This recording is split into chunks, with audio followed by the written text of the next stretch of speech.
নিতাই গৌর হরি হরি ঈশ্বর পরম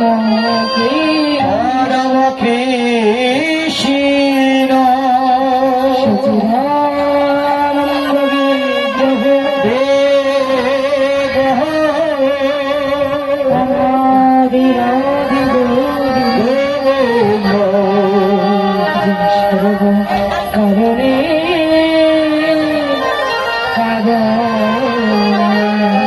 কারণে সর্বকারণে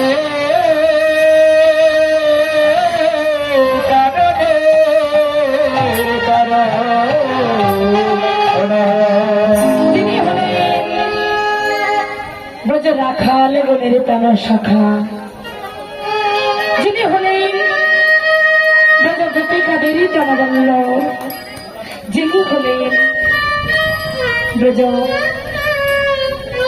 রাখাল গণের প্রাণ শাখা, যিনি হলেন মাতা যশোমতীর প্রাণের প্রাণ গোপালী আমার। তাই গোপালী আমার,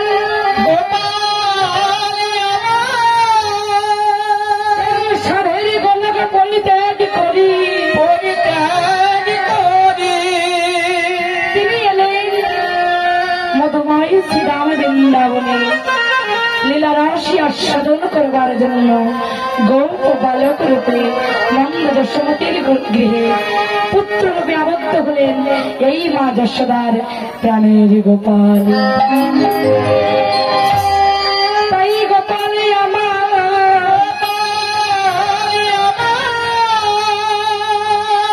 তাই গোপালে আমার প্রতিদিনের নেই মায়ের কাছ থেকে বিদায় নিয়ে গোষ্ঠ গোচরণে এসে নীতি প্রতিদিনের নেই তারা দুটি দলে ভাগ হয়ে খেলা খেলছে। এমন সময় গোবিন্দের খেলা খেলতে খেলতে খেলা রস ছিল কানাই,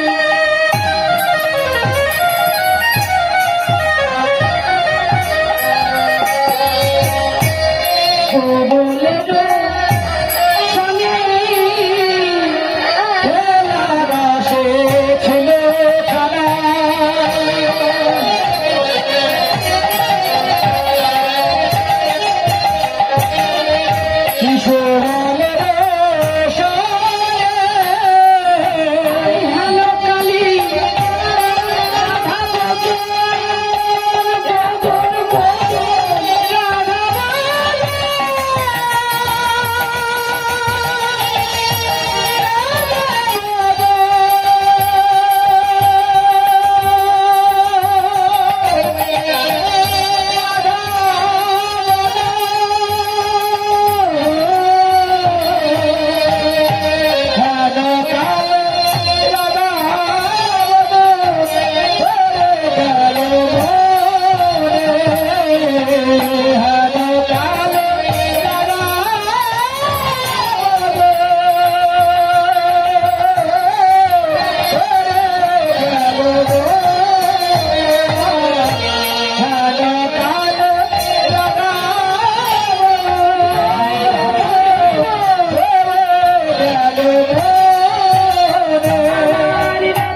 সবল সখাকে কেন সবলের বদন দেখি রাধা বদনের কথা মনে পড়ে গেল। মাগো, কেন এত সখা থাকতে সবলকে এত কাছের সখা করলেন ভগবান? কেন এই সবল সখা ছিলেন ত্রেতা যুগে বিভীষণের পুত্র তরুণ। যখন রামের হস্তে লঙ্কারে একে একে সবাই যখন নিধন হয়ে যাচ্ছে, রাবণ রাজাই আমার শোকে শোকাতর হয়ে রাবণ রাজাই আমার কাঁদছে। যখন রাবণ রাজা কাঁদছে, এমন সময় ছোট্ট 5 বছরের তরুণী দেখতে পেল যে আমার জেঠু কাঁদছে। কি আমার জেঠু লঙ্কাধিপতি রাবণ, এত বড় রাজা, সে কিনা ক্রন্দন করছে। আমাকে দেখতে হবে জেঠু কেন কাঁদছে। তাই তরুণী আমার ছুটতে ছুটতে জেঠুর কাছে গিয়ে বলছে, ও জেঠু, জেঠু বলো না জেঠু, তুমি এমন করে কাঁদছো কেন? কি হয়েছে তোমার জেঠু? রাবণী আমার ছোট্ট তরুণীকে জড়িয়ে ধরেছে। তরুণী,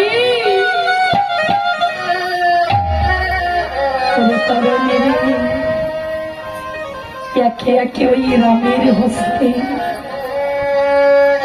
আমার লঙ্কা পড়ে ধ্বংস হয়ে যাচ্ছে। আমার লঙ্কা পড়ে শ্মশানে পরিণত হয়ে যাচ্ছে। তাই যে আমি এখানে বসে বসে কাঁদছি, আমি কি আমার বংশকে রক্ষা করতে পারবো না? তাই আমি কাঁদছি। তরুণী বলছে, ও জেঠু, তুমি কেঁদো না জেঠু, তুমি কাঁদছো, তুমি কেঁদো না। আমার কথা শোনো, ওই রামের সঙ্গে যুদ্ধ করতে এবার আমি যাবো। এই কথা শ্রবণ করে রাবণ বলছে, ওরে তরুণী, তুই একই কথা বলছিস? এত বড় বড় বীর যে মেঘের আড়াল থেকে যুদ্ধ করত, মেঘনাথ, যে ইন্দ্রজিৎ বাবা মেঘের আড়াল থেকে যুদ্ধ করত, সেই ইন্দ্রজিৎ পর্যন্ত এই রামের মাতা লক্ষণ হস্তে মৃত্যুবরণ করেছে। আমি না জানি তুই রামের কাছে গেলি, তোকে কি আমি ফিরে পাবো? ওরে তরুণী, আমি তোকে যেতে দেব না রে তরুণী। যখন এমন করে বলছি, তরুণী বলছে, না দেখি, তুমি কি ভাবছো আমি যুদ্ধে গিয়ে মৃত্যুবরণ করবো? ও জেঠু, আমি ছোট হলেও কি আমি তো রামকে মানতেও পারি। দেখুন বাবা, কে কাকে মেরেছিল, ডাক্তার ভগবানের পরীক্ষা দেখুন। তরুণী বলছে, ও জেঠু, আমিও তো রামকে মারতে পারি, ওই রাম আমাকে মারবে, দেখি আমি যুদ্ধে যাব। রাবণ তরুণীকে জড়িয়ে ধরেছে। তরুণী,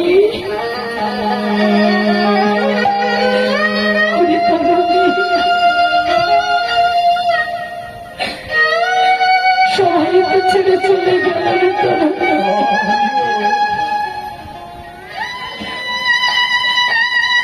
তুই আমার ভাইয়ের ছেলেও হলে কি হবি? তুই যে খুব ছোট, তোকে যে আমি খুব ভালোবাসি, তোকে আমি হারাতে চাই না রে তরুণী। তরুণী বলছে, না জেঠু, তুমি বাধা দিও না, আমি যুদ্ধে যাব। ছোট্ট তরুণীর কথা শ্রবণ করে রাবণ বলে উঠলেন, তরুণী, তুই যখন শুনবি না, তুই যা, তোর মা যদি তোকে সাজিয়ে দেয়, মা যদি তোকে বিদায় দেয়, তাহলে তুই যা, যুদ্ধে যা। তরুণী এই কথা শ্রবণ করি মনের আনন্দে ছুটতে ছুটতে মায়ের কাছে গিয়ে বলছে, মা মা গো। যখন মা মা বলে ডাকে দিয়েছি, বিভীষণের স্ত্রী সরমা এই ডাক শ্রবণ করে তরুণীকে ডেকে বলছে, ওরে তরুণী, তুই আমাকে অমন করে ডাকছিস কেন রে তরুণী? তরুণী বলছে, মা যেটু বলেছি, তুমি যদি আমাকে বিদায় দাও আমি যাব ওই রামের সঙ্গে যুদ্ধ করতে। না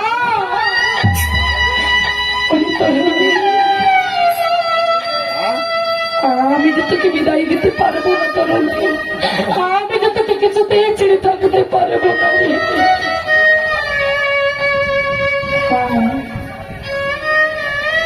কোন মাকে ভাবতে পারি, কোন মা কি পারবি সন্তানকে এমন করে বিপদের মুখে ঠেলে দি মা ঘরে স্থির হয়ে থাকতে পারে?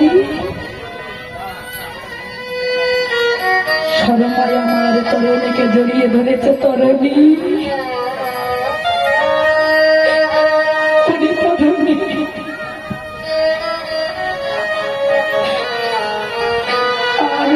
কিছুতেই হারাতে চাই না তরুণী।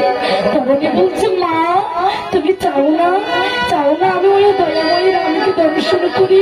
তুমি চাও না আমি রামের হস্তে উদ্ধার হয়ে তুমি কি মা হয়ে আমার ভালো চাও না? এই কথা শ্রবণ করি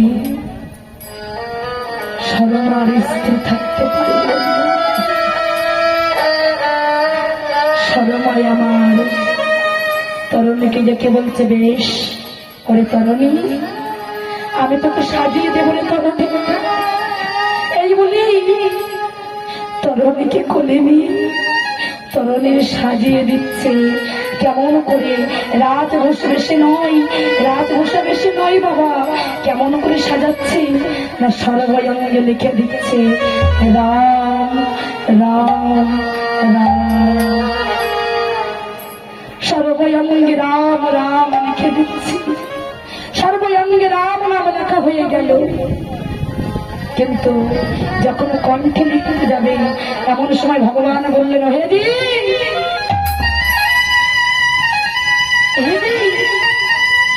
তুমি যদি কণ্ঠে তরুণীরই আমার নামটা লিখে দাও, হে দি আমার হতে আমার নাম বড়, নাম হতে আমার ভক্ত বড়।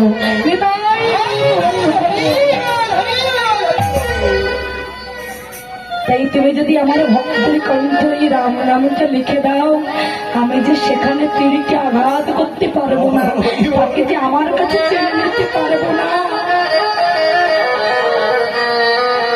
তাই কি করছি, যখন সরমা রানী আমার তরুণীর কণ্ঠে রাম নাম লিখতে যাবে, সরমার মনের মধ্যে এমন ভাবে হৃদয় দিয়েছে, সরমার আর কণ্ঠে নাম লেখা হলো না। তরুণীকে যখন সাজিয়ে দিয়ে বলছে, তরুণী আমি যে তোকে সাজিয়ে দিয়েছি বাবা। বলছে, মা আমি তো যাবো রামের সঙ্গে যুদ্ধ করতে, তুমি আমাকে বিদায় দেবে না মা? দেখুন মা কেমন করে ভক্তকে শিক্ষা দিচ্ছে ভগবান। বাবা কীর্তনে কি রত ভক্তকে শিক্ষা দিচ্ছে, ওই ভক্ত কোন শুভ কাজে যেতে গেলে পিতা মাতাকে প্রণাম করতে হবে।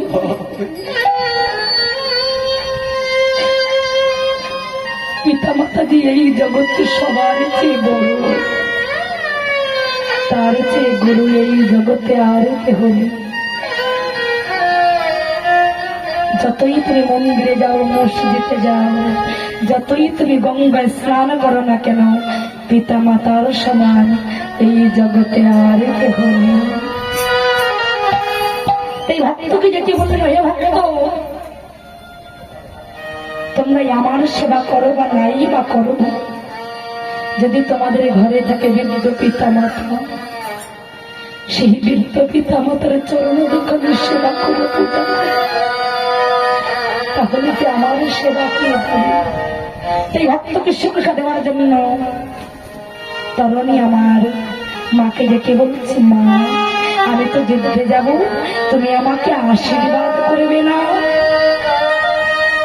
এই বলে তরুণী যখন মায়ের চরণে প্রণাম করছি, সরমাই আমার তরুণীকে ডেকে বলছে, ওরে তরুণী, আমি তোরে করে আসি, আমি তোরে করে আসি, ওরে তরুণী, তুই আর যেন না ফিরে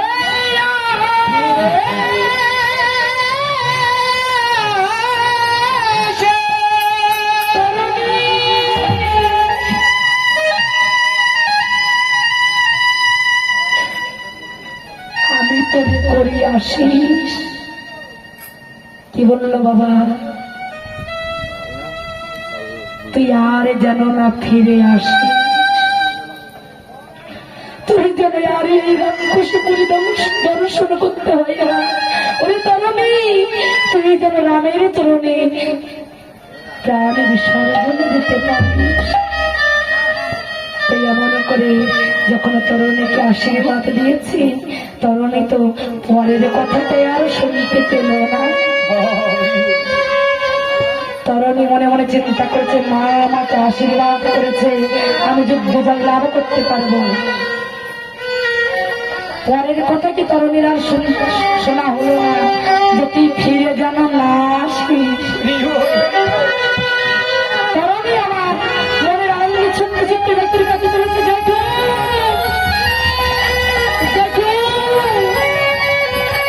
জেঠু, মায় আমাকে আশীর্বাদ করেছি। ও জেঠু, মা যখন আশীর্বাদ করেছি, ওই রাম আমায় কিছু করতে পারবে না জেঠু, তুমি আমায় বিদায় দাও। এই কথা শ্রবণ করি রাবণী আমার কাজ ছেড়ে বলেছে, রে তরুণী, তোর মা তোকে আশীর্বাদ করেছি। ওরে তরুণী, তোর মা সরমা যদি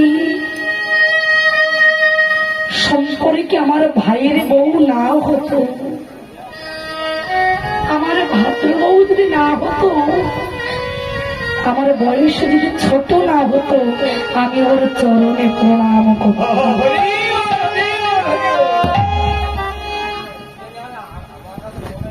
তরুণী আমার জেঠুর কাছ থেকে বিদায় নিয়ে চলেছে রামের কাছে।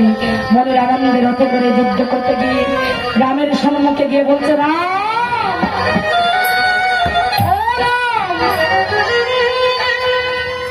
কোথায় তুমি?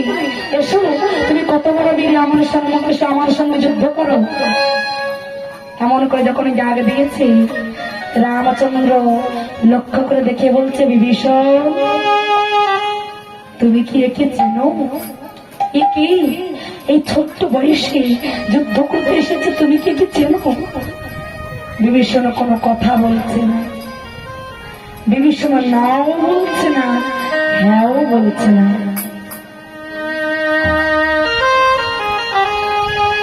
বিভীষণ নাও বলছে না, হ্যাঁও বলছে না। কেন? তার কারণ বিভীষণ যদি বলে যে দয়াময়, এটাই আমার পুত্র, ভগবান যদি তাকে তার চরণে না নেন, তাই নিজের সন্তানকে উদ্বুদ্ধ করবার জন্য বুকে পাথর চাপা দিয়ে চুপ করে আছে। ভগবান বিভীষণকে ডেকে বলছে, বিভীষণ, তুমি কি বলতে পারো যে ওই যে ছোট্ট শিশুর সর্বই অঙ্গে রাম নাম লেখা, আমি ওই ছোট্ট শিশু কোন জায়গায় যে তীর নিক্ষেপ করবো? কার কাছে জিজ্ঞাসা করেছে বাবা? ভক্তিবতী মায়েরা জিজ্ঞাসা করছে নিজের পিতার কাছে। পিতা বিভীষণের কাছে জিজ্ঞাসা করছে, বলতে পারো ওর কোন জায়গায় কি তীর আঘাত করলে বান মারলেও মরবে? বিভীষণ বললেন, হায় রে দয়াময়, তোমারই একটি লীলা, তোমার লীলা বোঝাবো তাই আমার ভগবান কি জানতো না যে তরুণীর কোথায় কি আঘাত করলে তরুণী মরবে? ভগবানকে কি জানতো না? জানতো, কিন্তু ভক্তকে শিক্ষা দেওয়ার জন্য, ভক্তকে পরীক্ষা করবার জন্য বলে উঠলেন, বিভীষণ তুমি আমাকে চাও না তুমি এখনো মায়ার জগতে আছো, তাই আমি পরীক্ষা করে দেখতে চাই। বিভীষণের কাছে যখন প্রশ্ন করলেন, বিভীষণ হাসতে হাসতে বলছে, দয়াময় তুমি কি বুঝতে পারছো না যে ওর সর্বঙ্গে রাম নাম লেখা, কিন্তু ওর কণ্ঠে তো ফাঁকা পড়ে আছে। তুমি কণ্ঠে তীরে আঘাত করো, দেখবে ওখানে তীরে নিক্ষেপে করলে ওই ছোট্ট শিশুটির জীবন মৃত্যুবরণ করবে। এই কথা শ্রবণ করে ভগবান আর বিলম্ব না করে ভগবান আর তরুণীর কণ্ঠে তীরে আঘাত করলেন।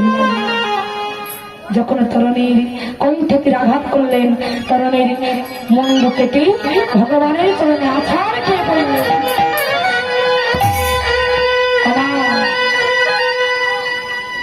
দেহ হতে মুন্ডু যখন কেটে বাহির হয়ে যায়, ছটফট ছটফট করে না, করে তো ঠিক তদ্রূপ তরুণীর কাটা মুন্ডু দয়াময় রামচন্দ্রের চরণে গিয়ে আছাড় খাচ্ছে না, ওটা আছাড় খাচ্ছে না, কি করছি না ভগবানের চরণে মাথা ঠুকছে আর বলছে, দয়াময় আর কতদিন, এবার তোমার চরণে নাও গোপী জনা মন চরা গিরিধারী নগর রাখো হে মিনতি রাম পাই রাম পাই রাম পাই রাখো হে মিনতি রাম পাই গোপী জনা মন চরা গিরিধারী নগর রাখো হে মিনতি রাম পাই রাম পাই রাম পাই রাখো হে মিনতি রাম পাই।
রাখো হে রাখো হে রাখো হে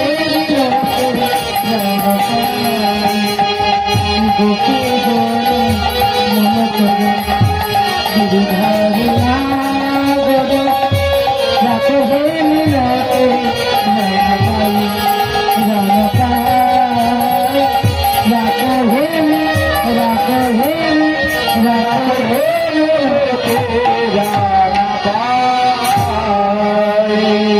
ভগবানের চরণে মাথা ঠুকছে, বলছিল এমন তোমার ওই চরণে আমাদের ঠাই দাও।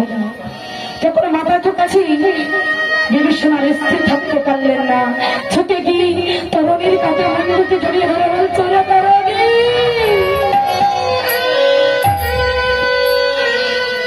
তরুণীর কাটা মন্দিরকে জড়িয়ে ধরে যখন কাঁদছে, রামচন্দ্র বিভীষণের কাছে গিয়ে বলছে, বিভীষণ ও বিভীষণ তুমি কি ওকে চেনো? বিভীষণ বলছে, দয়াময় তুমি না আমার কাছে জিজ্ঞাসা করেছিলে আমি ওকে চিনি কিনা। ও দয়াময়, ও যে আর অন্য কেউ নয়, ও যে আমার পুত্র, আমার একটিমাত্র পুত্র, আমার নয়নের মণি, আমার প্রাণের প্রাণ তরণী। বলছি বিভীষণ, তুমি আমায় আগে কেন বললে না যে ওইটা তোমার পুত্র? তাহলে আর এমনটা হতো না। ভগবান বলছে তুমি আগে কেন বলনি? তরুণী কাটা মন্ডুকে জড়িয়ে ধরে বিভীষণ বলে উঠলেন, দয়াময়, তোমার কাছে তো আমি কোনোদিনই কিছু চাইনি, আজ একটি বড় কিছু চাইবো, তুমি কি আমাকে দেবে? বলছে, বলো বিভীষণ, বলো গীতা, তুমি আমার কাছে কি চাও? বলছে, আমি তোমার কাছে অনেক বড় কিছু চাই। বলছে, বলো না, বলো তুমি কি চাও? বলছে, দয়াময়, সবাই তো তোমার চরণ চাই, কিন্তু আমি তোমার চরণ চাই না। আমি চাই আমার এই ছোট্ট তরুণী যেন তোমার এই বুকে স্থান পায়, এই তরুণী যেন সব সময় তোমার সঙ্গী থাকতে পারে। বলছে, বেশ বিভীষণ, আমি তোমায় কথা দিলাম। আর বাবা, তরুণী যখন মৃত্যুবরণ করে, মৃত্যুর আগে পর্যন্ত তরুণী ছোট্ট শিশু রাম রাম বলতে বলতে মৃত্যুবরণ করেছিল। তাই রামচন্দ্র বলছে, বিভীষণ, তোমার এই তরুণী যখন মৃত্যুবরণ করে, মৃত্যুর আগে পর্যন্ত এর বোন ছিল খুব সুন্দর। তাই শোনো, তোমার এই ছোট্ট শিশুকে শুধু এই যুগে নয়, এই ত্রেতা যুগে নয়, আমি তোমার এই ছোট্ট শিশুকে দাপর যুগেও নিয়ে যাব। আমি দাপর যুগে কৃষ্ণচন্দ্র হয়ে জন্ম নেব। আর তোমার এই ছোট্ট শিশু, এর মুখের বলতে খুব সুন্দর, তাই এর নাম দিলাম, এর নাম হবে সুবল সখা। আর এই হবে আমার মরমের মরমে, এই যে হবে আমার প্রাণের সখা।